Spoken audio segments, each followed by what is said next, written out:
Salam damai sejahtera bagi kita semuanya. Tema firman Tuhan saat ini adalah Satrio Piningit datang membawa uang secara infinity. Ya, ini bagian yang keempat. Jadi Satrio Piningit datang membawa uang secara infinity. Ya, infinity artinya ya.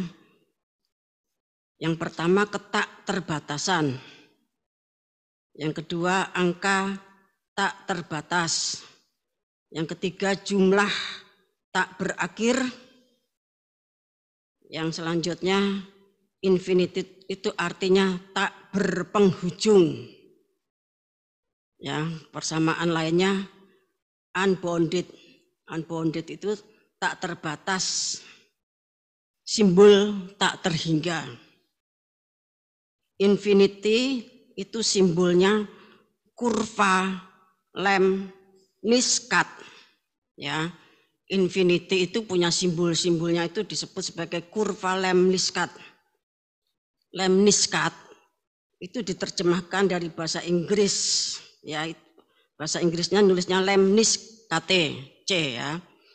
Dalam geometri aljabar, Lemniskat adalah kurva berbentuk angka 8 tidur.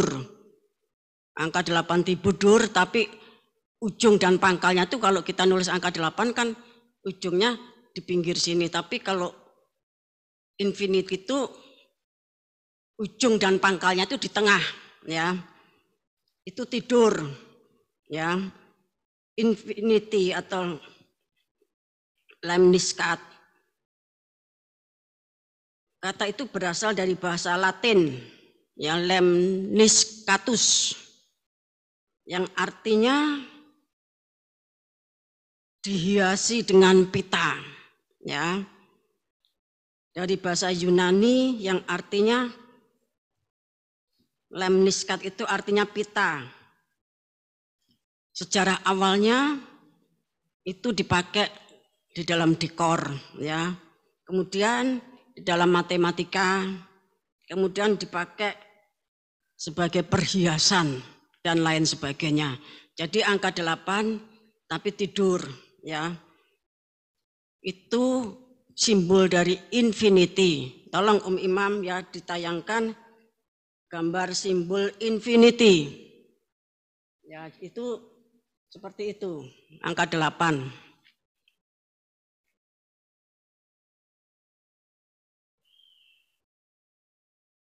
Kalau yang terbuka itu variasi ya, dalam variasinya.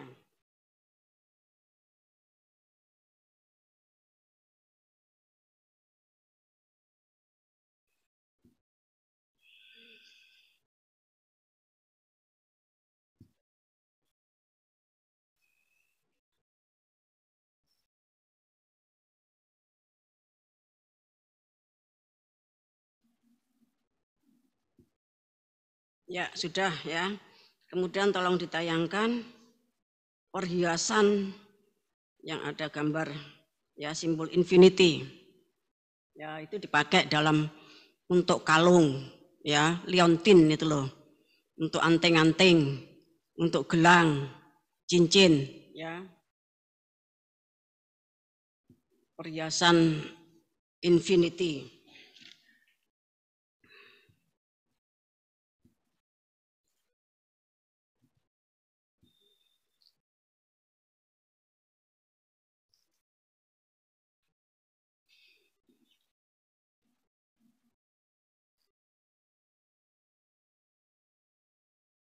Agak cepat. Ya.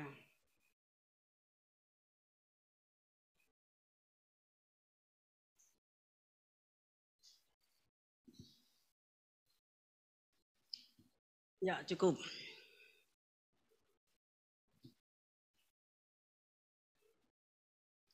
Kalau tadi saya katakan judul pemberitaan firman saat ini adalah Satrio Piningit datang membawa uang secara infinity. Kok bisa demikian ya? Karena mendapatkan lisensi dari Tuhan Yesus Kristus. Ya. Lisensi itu secara umum artinya mendapatkan izin, ya. Lisensi itu adalah pemberian izin untuk apa? Untuk mencetak uang. Ya. Jadi mendapatkan lisensi untuk mencetak uang. Saudara perlu ketahui ya, banyak sekali tokoh-tokoh PL, tokoh-tokoh PB, tokoh-tokoh gereja hujan awal, gereja pertengahan, dan gereja akhir zaman, artinya sepanjang 2000 tahun ini ya, yang mendapatkan lisensi dari Tuhan Yesus Kristus untuk mencetak uang. Ya. Jadi tokoh-tokoh seperti Adam, Abraham, Musa, Raja Daud, Raja Salomo, ya, Raja Hizkia dan yang lain-lainnya, ya. Kemudian Rasul Yakobus, Petrus, Yohanes, Rasul Paulus dan yang lain-lainnya. Kemudian tokoh gereja hujan awal, bapak-bapak gereja itu, gereja pertengahan, gereja akhir zaman.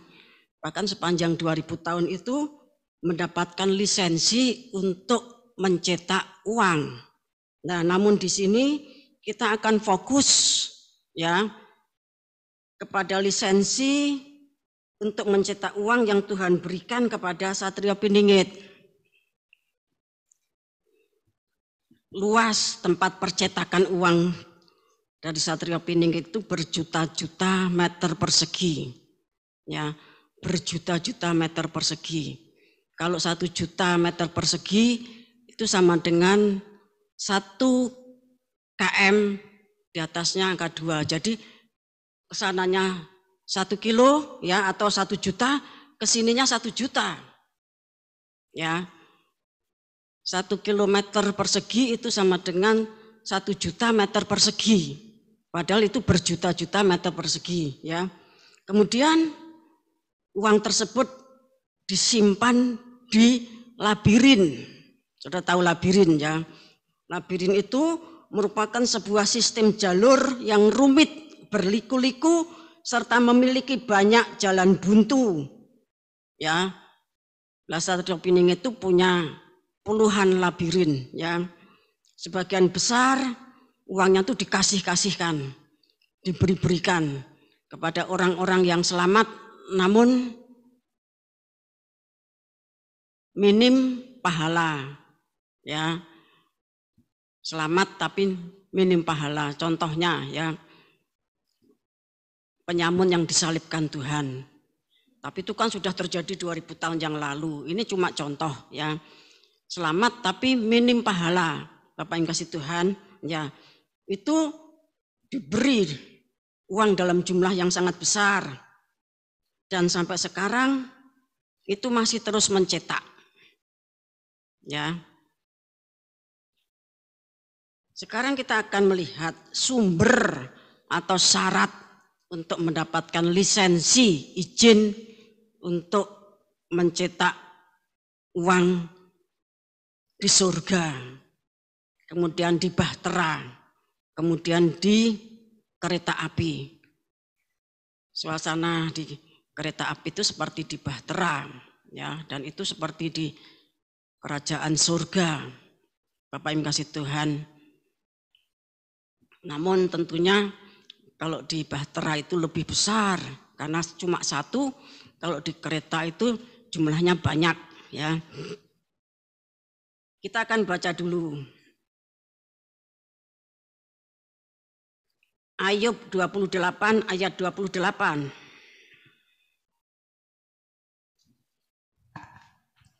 Tetapi kepada manusia ia berfirman, sesungguhnya takut akan Tuhan itulah hikmat, dan menjauhi kejahatan itulah akal budi. Ya, jadi firman Tuhan kepada manusia, sesungguhnya takut akan Tuhan itulah hikmat, dan menjauhi kejahatan itu adalah akal budi. Ya. Kita akan membaca Yesaya 33 ayat 5 sampai 6. Tuhan tinggi luhur sebab ia tinggal di tempat tinggi. Ia membuat Sion penuh keadilan dan kebenaran. Masa keamanan akan tiba bagimu. Kekayaan yang menyelamatkan ialah hikmat dan pengetahuan. Takut akan Tuhan, itulah harta benda Sion. Ya, kalau kita ini terhimpun di dalam kumpulan Sion, Wahyu 14 ayat 1 sampai 5, maka modal pertama kita ya itu adalah hikmat dan makrifat. Karena orang yang berhikmat dan bermakrifat itu takut akan Tuhan dan menjauhi kejahatan. Hikmat makrifat itu merupakan pangkal dari harta benda Sion. Ya, Bapak Ibu kasih Tuhan, saudara cermati, saudara catat, ya. Kemudian nanti kalau saudara sembahyang, meditasi, direnungkan. Nomor 1 itu takut akan Tuhan dan menjauhi kejahatan, itu adalah hikmat dan makrifat. Sedangkan hikmat makrifat itu harta benda atau kekayaannya Sion. Kemudian kita akan baca 1 Raja-Raja pasal 3. 1 Raja-Raja pasal 3 ayat 12 dan 13. Maka sesungguhnya aku melakukan sesuai dengan permintaanmu itu.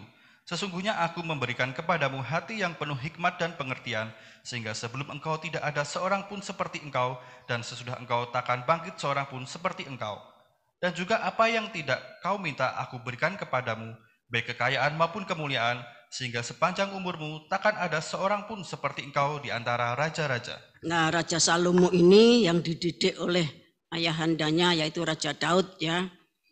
Dia itu dididik untuk mengutamakan dan mengejar hikmat dan makrifat.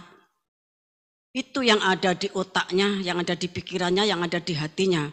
Sehingga ketika dia bermimpi ketemu Tuhan dan ditanya untuk minta apa, maka seperti apa yang ada dalam pikiran dan hatinya, dia tuh minta hikmat dan makrifat untuk memimpin umat Israel. Karena dia sadar masih muda. Maka Tuhan katakan hikmat makrifat diberikan, dan apa yang tidak engkau minta, yaitu kekayaan dan kemuliaan diberikan. Sehingga kekayaan dan kemuliaannya Raja Salomo itu sangat dahsyat kalau sudah membaca di bawahnya. Ya. Kita akan membaca Amsal Sulaiman pasal 3. Ayat 13 sampai 17. Berbahagialah orang yang mendapat hikmat, orang yang memperoleh kepandaian, karena keuntungannya melebihi keuntungan perak dan hasilnya melebihi emas. Ia lebih berharga daripada permata, apapun yang kau inginkan tidak dapat menyamainya. Umur panjang ada di tangan kanannya, di tangan kirinya kekayaan dan kehormatan. Nah, jadi kekayaan dan kehormatan itu adalah upah atau bonus ya dari orang yang mengutamakan hikmat dan makrifat. Seperti Raja Salomo ditanya minta apa? Dia tidak minta kekayaan. Dia tidak minta musuhnya mati. Tetapi dia minta hikmat dan makrifat. Tuhan berikan. Lah, tambahannya adalah kekayaan dan kemuliaan. Di sini tambahannya itu adalah kekayaan dan kehormatan. Bapak Ibu sungguh Tuhan. Jadi kekayaan dan kehormatan itu merupakan ya tambahan atau bonus dari hikmat dan makrifat. Hikmat makrifat itu pangkalnya, awalnya orang itu adalah takut akan Tuhan dan menjauhi kejahatan. Ya, kita akan membaca untuk memahami perkara ini. Ya, Amsal Sulaiman pasal yang ke-8. Kita baca ayat 10 sampai 21. Terimalah didikanku lebih daripada perak, dan pengetahuan lebih daripada emas pilihan. Didikan itu dalam bahasa Inggrisnya instruction. Instruction itu artinya petunjuk, pengajaran, kemudian perintah. Di dalam pengajaran itu ada petunjuk, ada perintah, bukan cuma didengarkan saja. Ya, ada petunjuk-petunjuk instruction yang harus dilakukan yang merupakan perintah. Terus. Karena hikmat lebih berharga daripada permata, apapun yang diinginkan orang tidak dapat menyamainya. Nah, jadi hikmat itu punya posisi yang tertinggi. Karena pribadi hikmat itu pribadi hikmat dan makrifat itu adalah Tuhan Yesus Kristus. Terus, Aku hikmat, tinggal bersama-sama dengan kecerdasan, dan aku mendapat pengetahuan dan kebijaksanaan. Takut akan Tuhan ialah membenci kejahatan. Aku benci kepada kesombongan, kecongkakan, tingkah laku yang jahat, dan mulut penuh tipu muslihat. Padaku ada nasihat dan pertimbangan, akulah pengertian, padakulah kekuatan. Karena aku para raja memerintah, dan para pembesar menetapkan keadilan. Karena aku para pembesar berkuasa, juga para bangsawan, dan semua hakim di bumi. Aku mengasihi orang yang mengasihi aku, dan orang yang tekun mencari aku akan mendapatkan daku. Kekayaan dan kehormatan ada padaku, juga harta yang tetap dan keadilan. Buahku lebih berharga daripada emas, bahkan daripada emas tua, hasilku lebih daripada perak pilihan.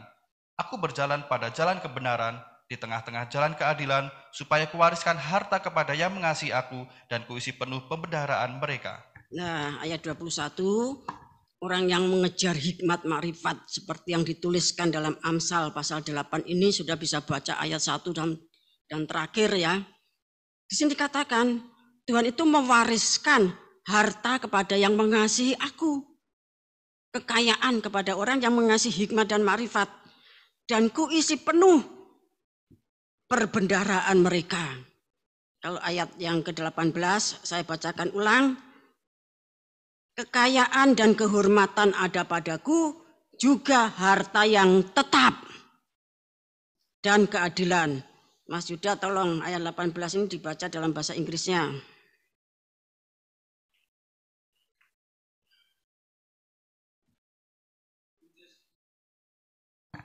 Riches and honor are with me, yea, durable riches and righteousness. Ya, di sini katakan durable, riches, kekayaan.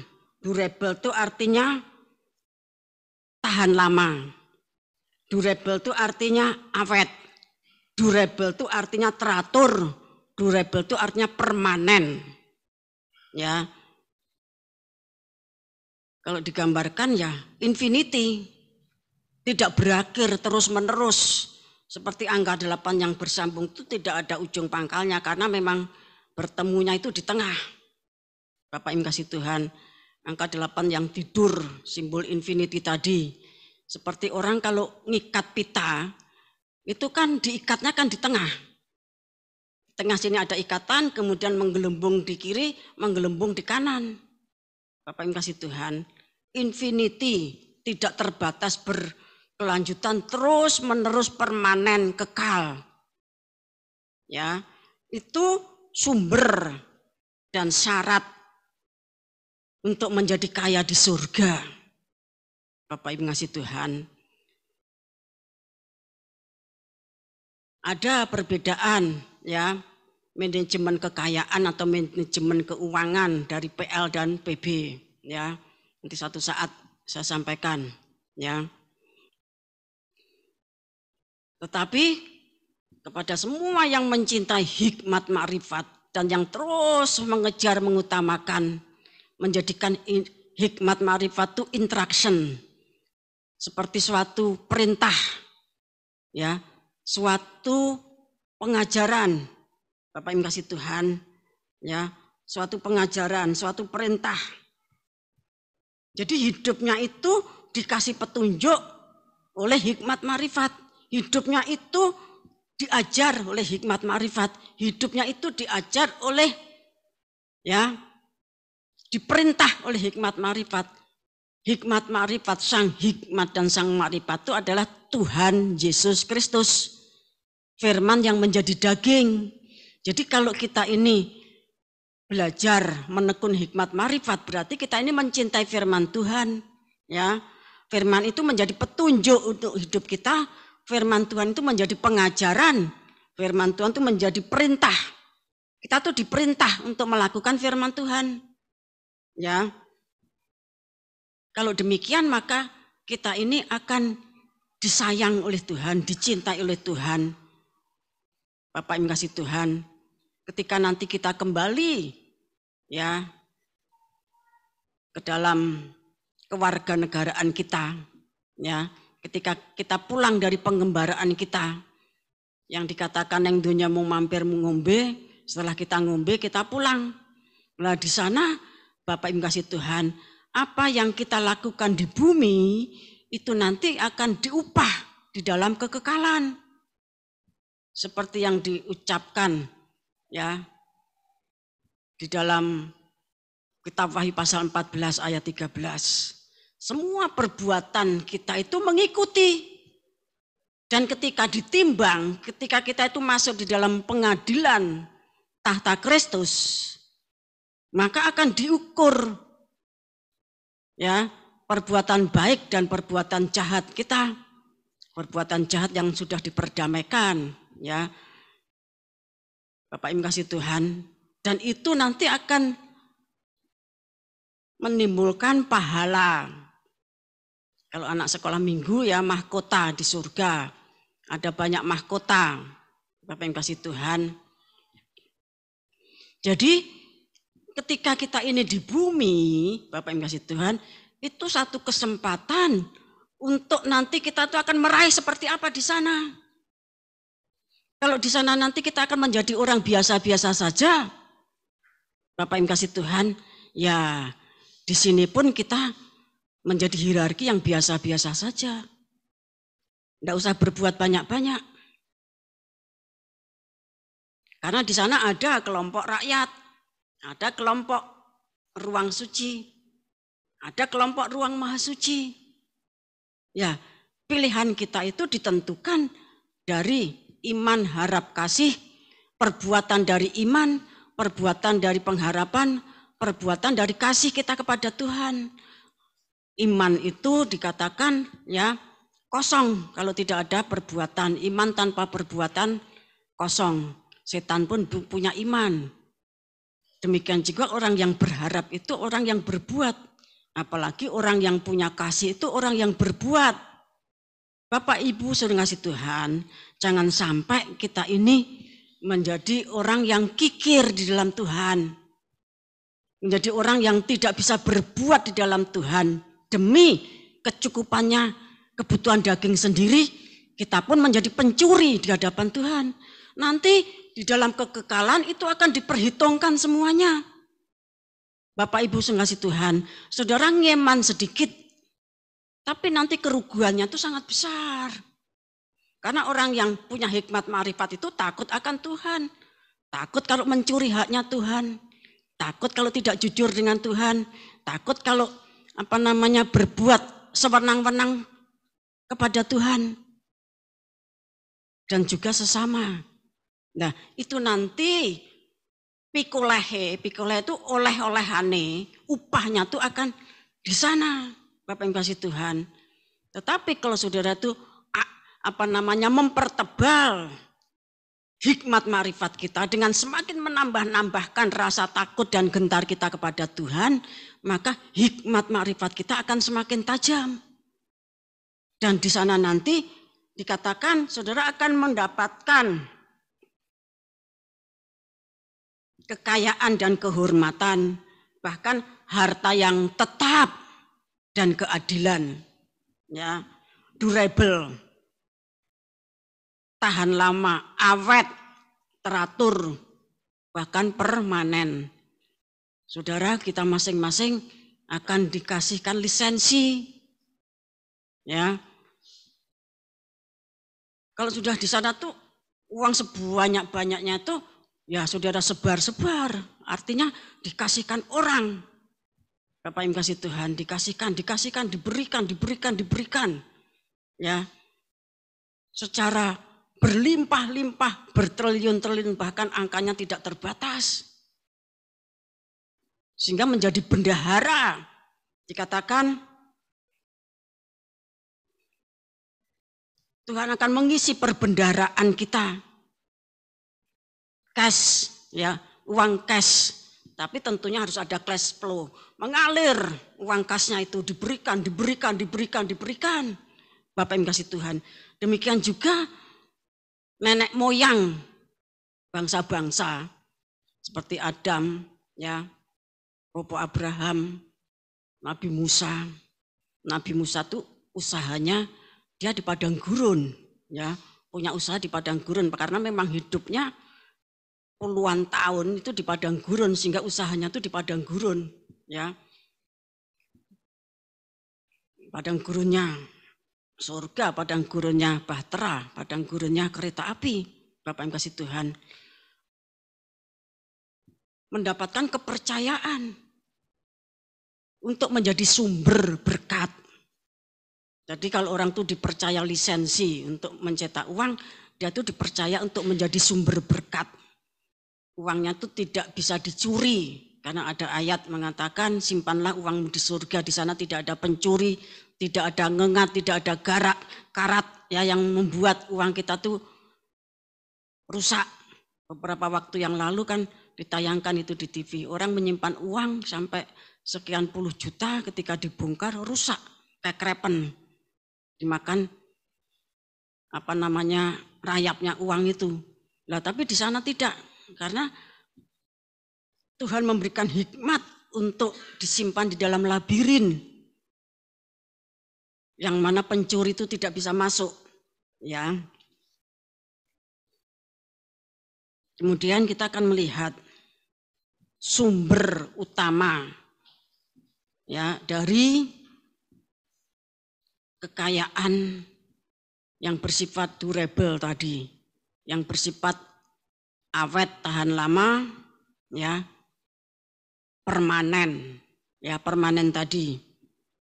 Kita akan membaca 1 Korintus pasal 1.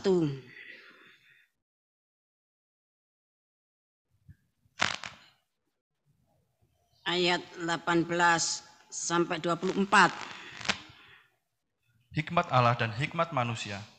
Sebab pemberitaan tentang salib memang adalah kebodohan bagi mereka yang akan binasa, tetapi bagi kita yang diselamatkan, pemberitaan itu adalah kekuatan Allah. Karena ada tertulis, aku akan membinasakan hikmat orang-orang berhikmat dan kearifan orang-orang bijak akan kulenyapkan. Di manakah orang yang berhikmat? Di manakah ahli Taurat? Di manakah pembantah dari dunia ini? Bukankah Allah telah membuat hikmat dunia ini menjadi kebodohan? Oleh karena dunia dalam hikmat Allah tidak mengenal Allah oleh hikmatnya, maka Allah berkenan menyelamatkan mereka yang percaya oleh kebodohan pemberitaan Injil. Orang-orang Yahudi menghendaki tanda dan orang-orang Yunani mencari hikmat. Tetapi kami memberitakan Kristus yang disalibkan, untuk orang-orang Yahudi suatu batu sandungan dan untuk orang-orang bukan Yahudi suatu kebodohan. Tetapi untuk mereka yang dipanggil, baik orang Yahudi maupun orang bukan Yahudi, Kristus adalah kekuatan Allah dan hikmat Allah. Ya, Kristus. Kristus itu artinya apa toh? Kristus itu artinya yang diurapi. Ya. Tadi ayat 18 dikatakan Kristus yang disalibkan. Pengajaran salib itu adalah kekuatan Allah dan hikmat Allah. Kalau kemudian di sini dikatakan ayat 24, Kristus adalah kekuatan Allah dan hikmat Allah. Kristus itu artinya secara khusus itu yang diurapi. Yang diurapi pertama-tama yaitu menuju Tuhan Yesus Kristus ketika dia datang ke bumi, ya. Selalu ketika dibaptiskan, ya, langit terbuka, kemudian Roh Kudus yang digambarkan seperti burung merpati hinggap di atas kepalanya. Dan pemandangan fenomena seperti itu berkali-kali. Artinya kalau kita tuh memeluk pengajaran salib, maka itu adalah kekuatan dan hikmat Allah.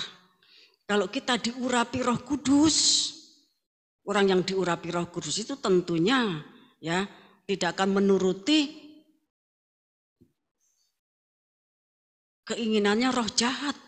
Roh Kudus, roh jahat.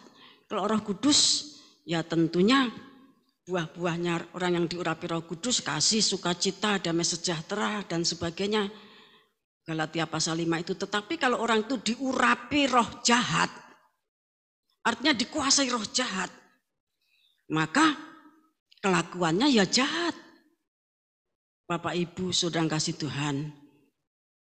Jadi sumber kekuatan untuk menjadi kaya, mulia dan dihormati di surga, di bahtera, di kereta api itu adalah pengajaran salib. Oleh karena nama Yesus, oleh karena menjadi orang Kristen, hidupnya seperti tersalib. sengsara, harus menanggung 9 penderitaan salib. Dan hidupnya harus terus, sekalipun dia itu ya dikatakan sebagai orang yang benar, tapi hidupnya sengsara karena pikul salib. Sedangkan dia terus menimbun urapan Roh Kudus, tapi hidupnya tetap sengsara. Karena apa? Karena harus menanggung 9 penderitaan salib. Itu sudah aturan untuk hikmat makrifat. Bapak Ibu kasih Tuhan. Nah nanti ketika kita pulang dari pengembaraan kita di bumi, kembali ke dalam kerajaan dari mana kita berasal, yaitu dari mana jiwa roh kita berasal, kita kembali ke sana dengan membawa badan. Kalau kita keluar kita tidak punya badan, tapi ketika kita mengembara dikasih badan, nanti masuk kita punya badan jiwa roh. Ketika kita kembali, maka apa yang kita perbuat selama kita berada di dalam pengembaraan di bumi ini, Bapak Ibu saudara kasih Tuhan, itu yang akan kita bawa ke dalam kekekalan. Kalau saudara hidupnya penuh dengan penderitaan, seperti Satrio Piningit, hidupnya penuh dengan pikul salib, ya, dianiaya, disiksa, menanggung penderitaan. Yang saudara lihat kan cuma segitu, yang tidak saudara lihat ketika dia melakukan kembar jiwa di 5 benua, mendatangi para murid-muridnya untuk menghimpun, untuk menemukan 7 guru, 70 penatua, 490 penghulu. Bapak Ibu kasih Tuhan, itu melanglang jagat dengan menghadapi Tritunggal iblis dengan seluruh bawahannya. Itu menimbulkan penderitaan yang tidak terkira. Nah itulah sebabnya ketika untuk sementara dia memperdalam hikmat makrifatnya dan memperdalam pengajarannya, mendapatkan lisensi, ya, mendapatkan izin untuk mencetak uang, sehingga nanti ketika Satrio Piningit itu datang, dia membawa uang dalam jumlah infinity. Bapak Ibu kasih Tuhan, masih banyak di sana bopo-bopo, ya, yang mendapatkan lisensi untuk punya percetakan uang. Percetakan uangnya Bopo Abraham itu besar sekali, tentunya lebih besar juga Bopo Adam. Rasul Yakobus, Rasul Petrus, Rasul Yohanes, Rasul Paulus. Bahkan saya ditunjukkan beberapa hamba Tuhan dari Indonesia juga punya percetakan. Ya, mereka yang berjuang sungguh-sungguh di dalam Tuhan, pelayanannya itu sampai belasan tahun, puluhan tahun, setia di dalam Kristus. Bapak Ibu kasih Tuhan, mereka itu dipercaya punya percetakan uang di surga, di bahtera, di kereta api. Nah kita fokus kepada Satrio Piningit yang sebentar lagi datang, itu membawa uang dalam jumlah infinity. Itu yang kita tunggu karena kita bukan langsung tergembala kepada Bopo Adam, kita tidak langsung tergembala kepada Bopo Abraham, kita tidak langsung tergembala kepada Bopo Musa, Yakub, Rasul Petrus, Rasul Yohanes, Rasul Paulus, tidak, tetapi kita hierarki, ya, digembalakan oleh pengajaran kitab Wahyu. Jadi ada penggembalaan kitab Wahyu, Bapak Ibu, ada penggembalaan hierarki, ada penggembalaan khusus GKT Kristus Mempelai Yogyakarta dan cabang-cabang. Ya, nah kita tergembala dalam penggembalaan kitab Wahyu yang diwahyukan 13 November 1987. Oleh sebab itu ya kita berharap, ya, Satrio Piningit yang datang membawa uang dalam jumlah infinity itu nanti akan membawa kita ke dalam satu kegerakan besar akhir zaman. Bapak Ibu kasih Tuhan. Jadi pengajaran salib dan urapan Roh Kudus itu adalah sumber dan kekuatan untuk menjadi kaya raya di surga. Ya. Kemudian kita baca 1 Korintus pasal 2 ayat yang ke-6 sampai 9. Hikmat yang benar. Sungguh pun demikian kami memberitakan hikmat di kalangan mereka yang telah matang, yaitu hikmat yang bukan dari dunia ini dan yang bukan dari penguasa-penguasa dunia ini, yaitu penguasa-penguasa yang akan ditiadakan. Tetapi yang kami beritakan ialah hikmat Allah yang tersembunyi dan rahasia, yang sebelum dunia dijadikan telah disediakan Allah bagi kemuliaan kita. Tidak ada dari penguasa dunia ini yang mengenalnya, sebab kalau sekiranya mereka mengenalnya, mereka tidak menyalibkan Tuhan yang mulia. Tetapi seperti ada tertulis, apa yang tidak pernah dilihat oleh mata dan tidak pernah didengar oleh telinga dan yang tidak pernah timbul di dalam hati manusia, semua yang disediakan Allah untuk mereka yang mengasihi Dia. Ya, ini tentang hikmat yang benar. Jadi di muka bumi ini ada berbagai macam hikmat dan makrifat. Ya, namun demikian yang Tuhan percayakan kepada kita ini hikmat makrifat yang bukan dari dunia. Karena kalau orang itu mengenal hikmat makrifat, dia tidak akan menyalibkan Tuhan. Tetapi karena Tuhan Yesus sudah disalibkan, maka sumber hikmat makrifat itu adalah salib, pengajaran salib. Lah kalau kita sudah punya hikmat makrifat, kita tidak akan menyalibkan Tuhan untuk yang kedua kalinya. Ya. Yang diberitakan itu adalah hikmat Allah yang tersembunyi dan rahasia. Karena tersembunyi dan rahasia, maka orang dunia mengatakan hikmat makrifat. Tetapi itu bukan hikmat makrifat yang bersumber dari salib.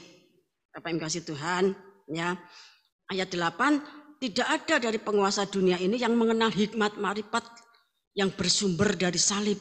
Hikmat makrifat itu lahir dari salib. Hikmat makrifat itu membuat pengikutnya, penganutnya mengalami harus pikul salib setiap hari dan menanggung 9 penderitaan salib ketika hidup di bumi ini. Seberapa besar keterikatan kita kepada penderitaan salib dan seberapa besar penanggungan kita atas 9 penderitaan salib, itulah hikmat makrifat kita. Kalau salib kita kecil, hikmat makrifat kita kecil. Kalau 9 penderitaan salib kita kecil, maka nanti di surga kemuliaan kita juga kecil. Tetapi kalau penderitaan kita, ya, penganiayaan, penindasan, kesesakan, kelaparan, ketelanjangan itu artinya dipermalukan. Karena ketelanjangan itu merupakan satu bagian dari penderitaan salib. Kita tidak usah malu kalau ditelanjangi orang. Ditelanjangi orang itu artinya dipermalukan. Kita tidak usah malu, kita tidak usah takut, kita tidak usah marah kalau ditelanjangi orang, dipermalukan orang. Bapak Ibu yang dikasih Tuhan. Karena salut kita adalah darah Kristus. Pakaian kita itu darah Kristus. Seperti Imam Besar Yosua yang naik ke surga, kemudian dituduh sama iblis. Ya, katakan dia itu dosanya sudah diampuni, sudah disalut oleh darah Kristus. Ada ketelanjangan, ada ancaman bahaya, kelaparan, ya, di dalam maut sepanjang waktu dan menjadi domba-domba sembelihan. Dipelihara baik-baik, Bapak Ibu kasih Tuhan, untuk kemudian dikorbankan di bait Allah, di atas mezbah korban bakaran. Itu adalah yang harus kita jalani hari-hari hidup kita ketika di bumi. Seberapa besar penanggungan kita, ketahanan kita di dalam menanggung 9 penderitaan salib, itu nanti menjadi seberapa besar, ya, kepercayaan, kekayaan, kemuliaan, kehormatan yang Tuhan berikan pada kita. Bapak Ibu kasih Tuhan, semakin saudara itu begitu besar dalam menanggung penderitaan dan saudara selalu bersyukur, tidak berharap apapun ketika di dunia ini selain apa yang menjadi bagiannya. Seperti doanya Salomo, jangan jadikan aku miskin, jangan jadikan aku kaya. Kalau miskin nanti jadi pencuri, kalau kaya nanti menjadi sombong. Siapa Tuhan? Tetapi berikan apa yang menjadi bagian kita. Ya, Salomo bersikap seperti itu justru di bumi saja diberkati sangat mulia, apalagi di sana punya percetakan uang yang sangat hebat.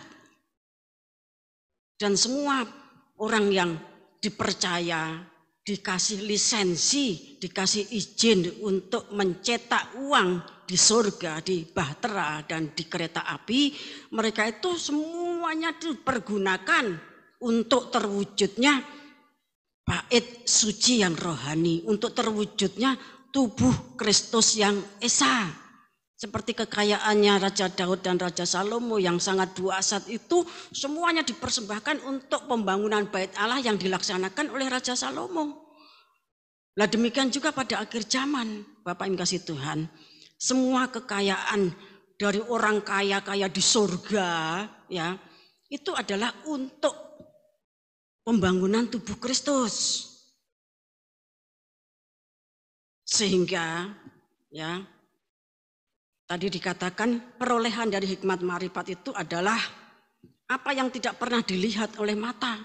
Saudara tidak pernah melihat kan gedung percetakan uangnya Bapak Adam, Bapak Abraham, Bapak Musa, dan yang lain-lainnya.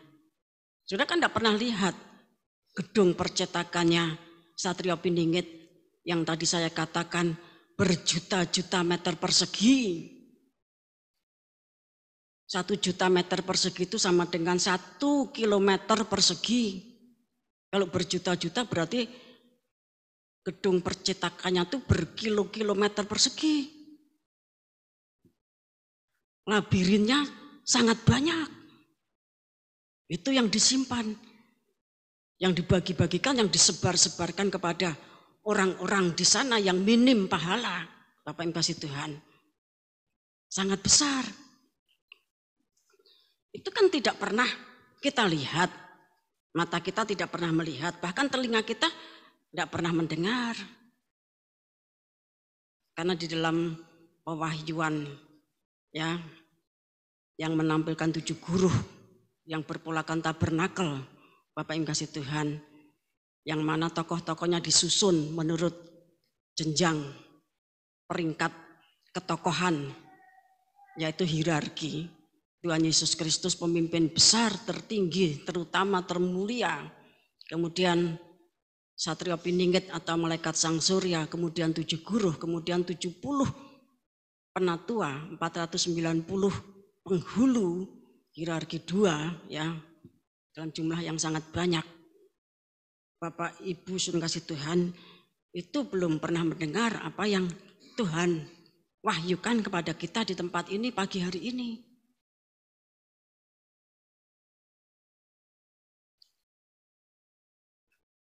Kemudian apa yang tidak pernah didengar telinga, yang tidak pernah muncul di dalam hatinya manusia.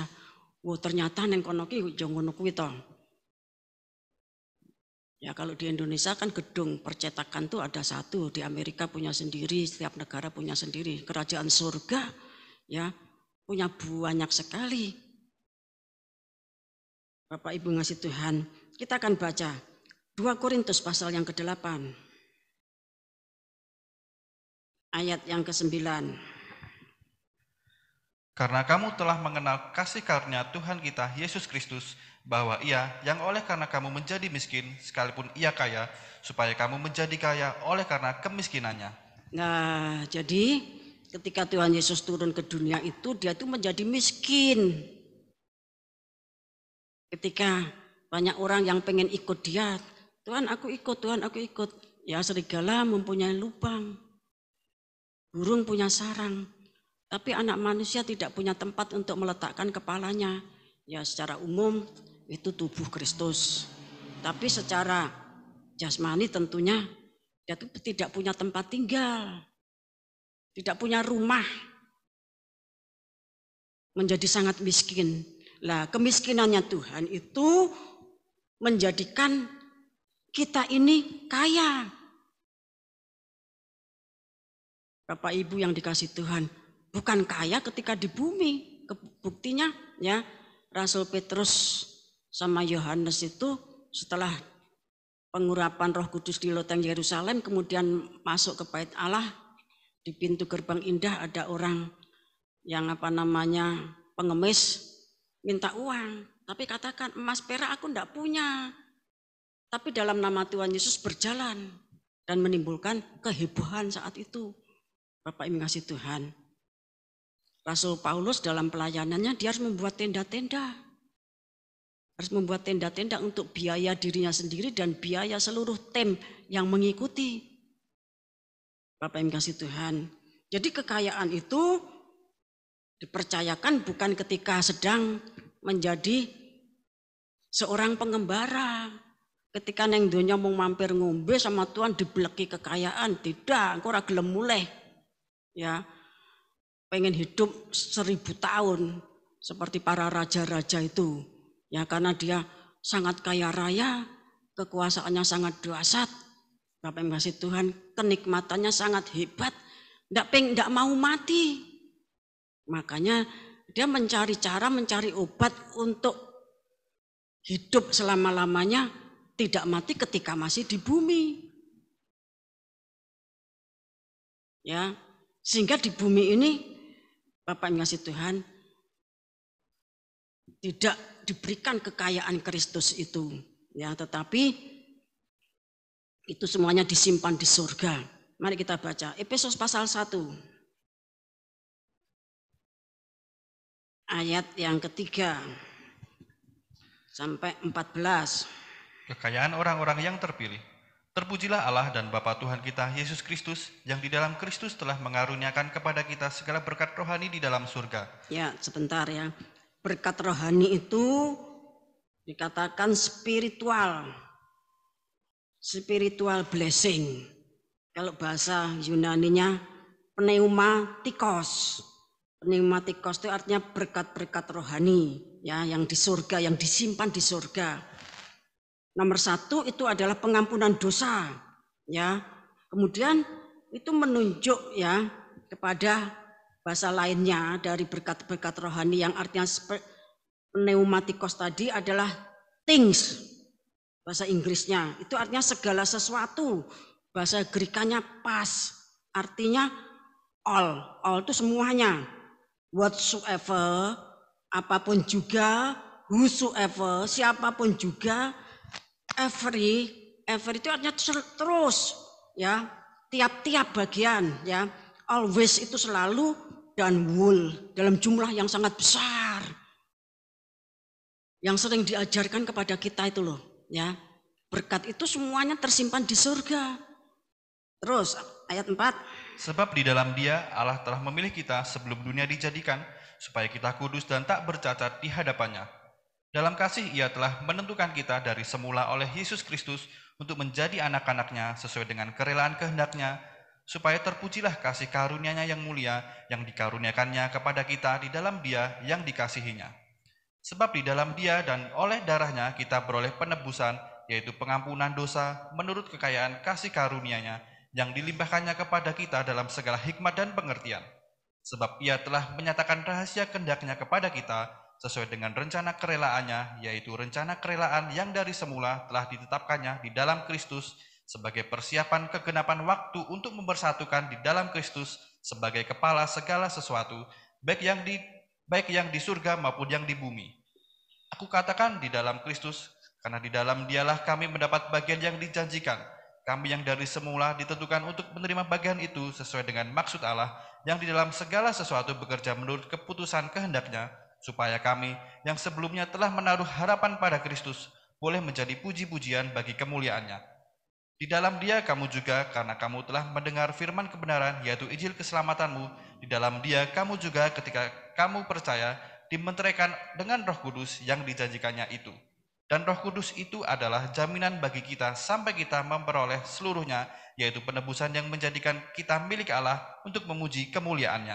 Terima kasih ya, kalau saudara membaca ayat 3 sampai 14 kan agak ruwet ya.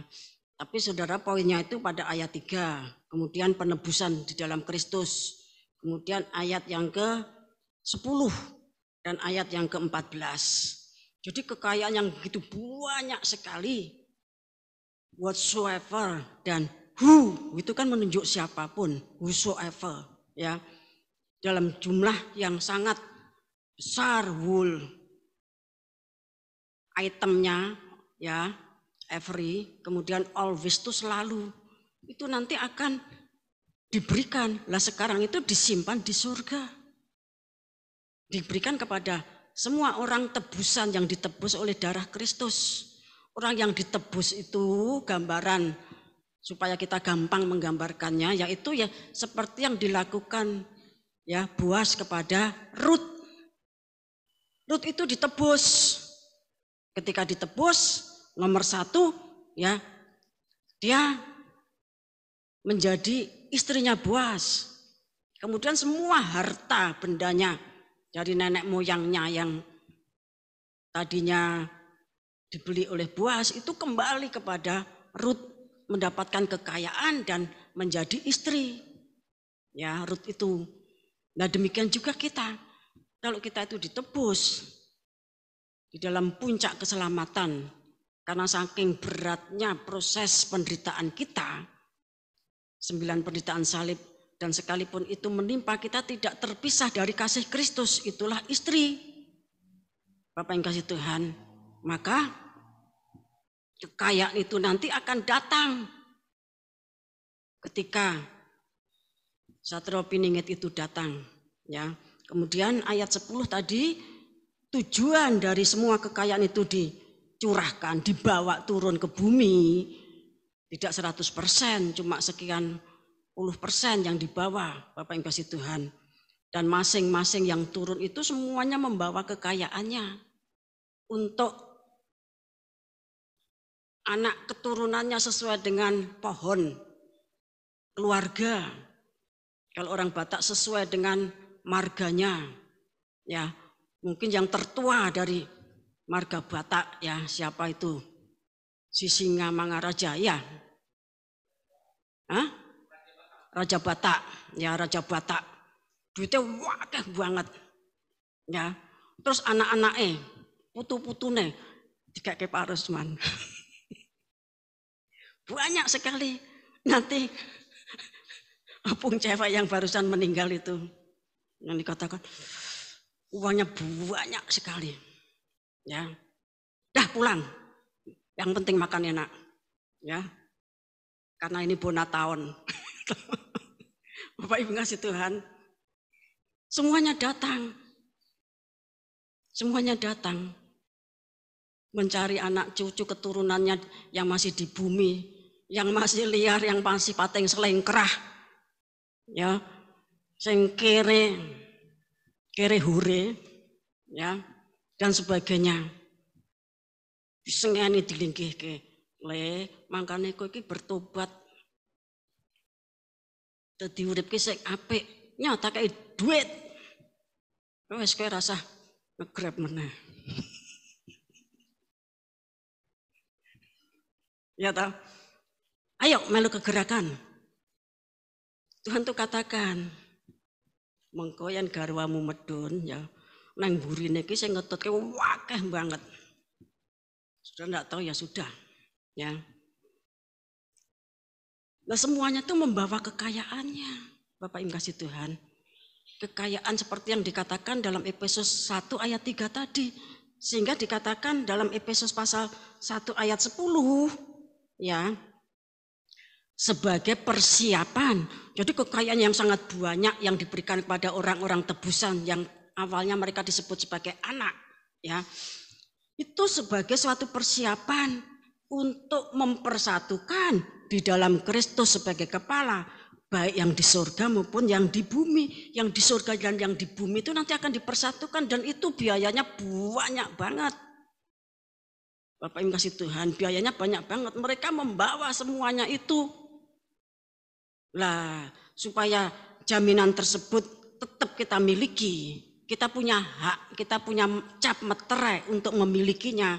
Maka kita ini harus dalam pengurapan Roh Kudus. Makanya kan hikmat marifat itu kan kekuatan Kristus, kekuatannya orang yang diurapi Roh Kudus. Ketika saudara tuh menghimpun pengurapan Roh Kudus, wis sembayang, kurasa kelamayo dabina tumi hardo, ya. Panembung kunci Salomo 3 ayat 16, ya kunci, wah semuanya bogo, mino, kok ora enak cetol teko. Artinya berkat kecil saja kok enggak datang tuh loh. Karena memang bukan untuk itu. Tuhan tuh katakan, carilah kerajaan surga dan kebenarannya, nanti semuanya itu akan ditambahkan seperti kepada Raja Salomo tadi. Kan untuk orang yang mentahbiskan diri, asal ada makanan dan pakaian cukup, kelambine wis akeh sak lemari kebuak. Bapak Ibu kasih Tuhan, ada makanan, ya. Ada, setiap hari ada makanan. Itu sudah cukup. Tetapi menjadi raja yang kaya raya, bukan raja segala raja, ya, karena Tuhan berjanji nanti dalam langit baru dan bumi baru itu ada banyak raja-raja kecil, seperti yang ditulis di dalam Wahyu pasal 20 ayat 4 itu, ya. Bapak Ibu kasih Tuhan, masing-masing itu tentunya kan ada raja, ada pateh, ada, kalau sekarang gitu ada raja, ada presiden, ada wakilnya, ada menteri, dan ada banyak bawahannya. Nah demikian juga nanti setiap wilayah itu, Bapak Ibu kasih Tuhan. Supaya saudara itu tetap mendapatkan hal tersebut, tetap perbanyak urapan Roh Kudus. Kita kan sudah dikasih makrifat untuk menimbun urapan Roh Kudus. Makrifat untuk menimbun urapan Roh Kudus, kalau saudara masih ingat, itu secara khusus diberikan dalam persiapan MP3 yang ke-8, dalam persiapan tahun 2014, Desember tahun 2014. Sudah diberikan, ya, makrifat untuk menimbun urapan, dan dengan makrifat tersebut urapan yang tertimbun itu sangat besar. Bapak Ibu yang dikasih Tuhan.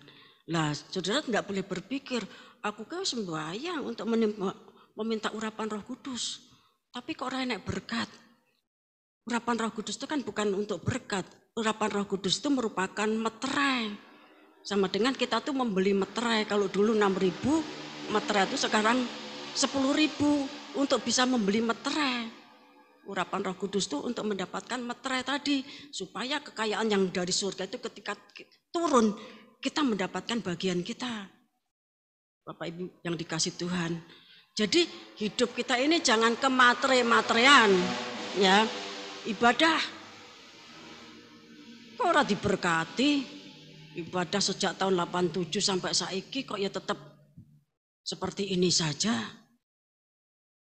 Hikmat marifat melu rono rene kok ora diberkati. Bapak Ibu kasih Tuhan, kunci sak pirang-pirang kok ora diberkati. Lah saudara, kita ini jangan menjadi mempelai yang ke materi-materian. Ketika di sini ya semuanya harus pikul salib. Neng donya mau mampir mumpi itu harus menjadi prinsip hidup kita. Nanti semuanya di dalam kekekalan itu ketika Tuhan Yesus datang di bumi saja menjadi miskin kok. Supaya kita menjadi kaya. Ya. Sebagai ayat yang terakhir kita baca Wahyu pasal 5.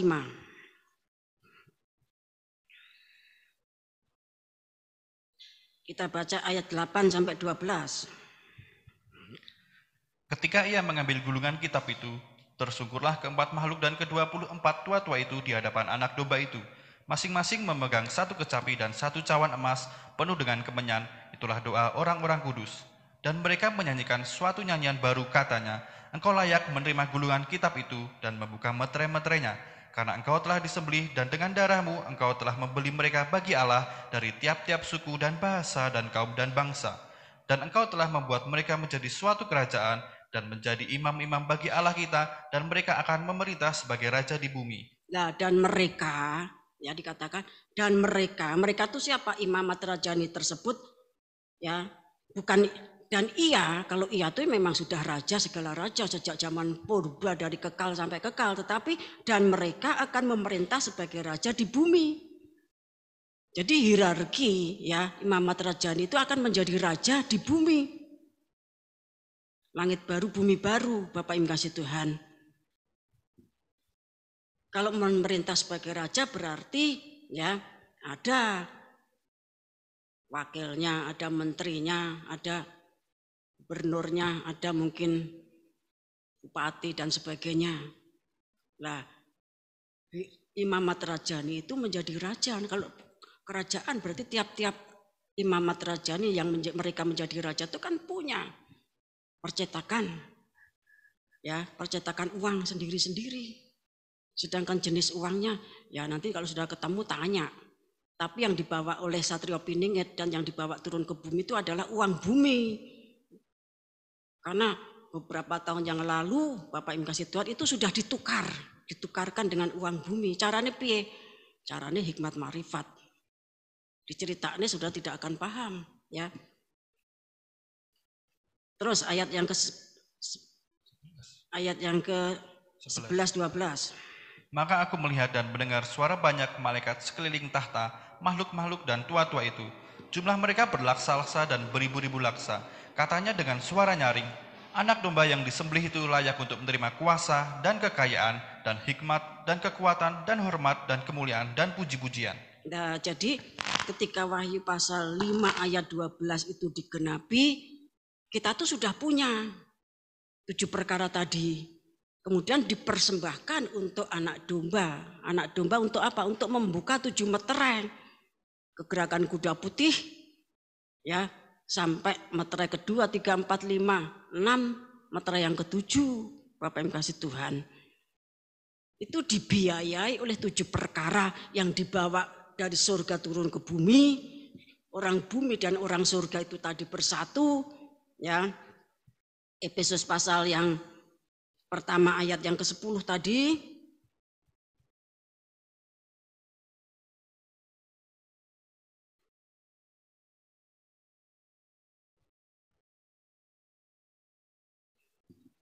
Ya. Nah, itu dipersembahkan untuk anak domba, artinya dipersembahkan kembali untuk terwujudnya kegerakan pembangunan tubuh Kristus, penjangkauan Israel dan keselamatan bangsa-bangsa. Bapak Ibu kasih Tuhan. Jadi demikian, ya, sehingga pada akhirnya kita ini adalah budak roh di pembangunan tubuh Kristus, tokoh anti fasilitas garis keras, dalam artian ya kita rela ketika kita hidup di bumi sebagai hierarki, ya, menjadi miskin seperti Tuhan, menanggung 9 penderitaan salib juga, menerima keadaan nang dunya mau mampir mengombe sampai nanti tiba saatnya kekayaan itu turun, Bapak Ibu kasih Tuhan, maka digunakan untuk terwujudnya kesatuan dari yang di surga dan yang di bumi. Mas Yuda tolong ya, ayat terakhir tenan ya. Efesus pasal 1 ayat 10.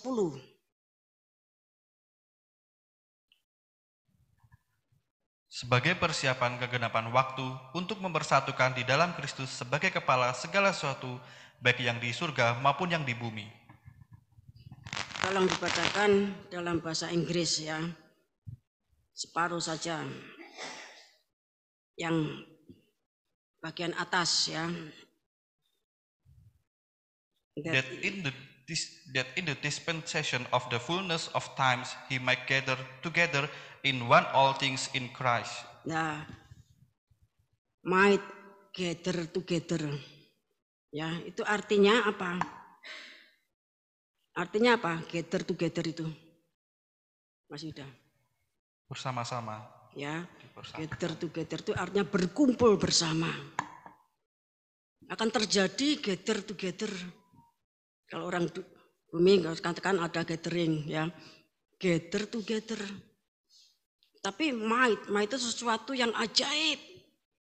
Berkumpul bersama, sesuatu yang ajaib. Karena yang dari surga dan yang dari bumi, ya, baik yang di surga maupun yang di bumi itu nanti akan dipersatukan.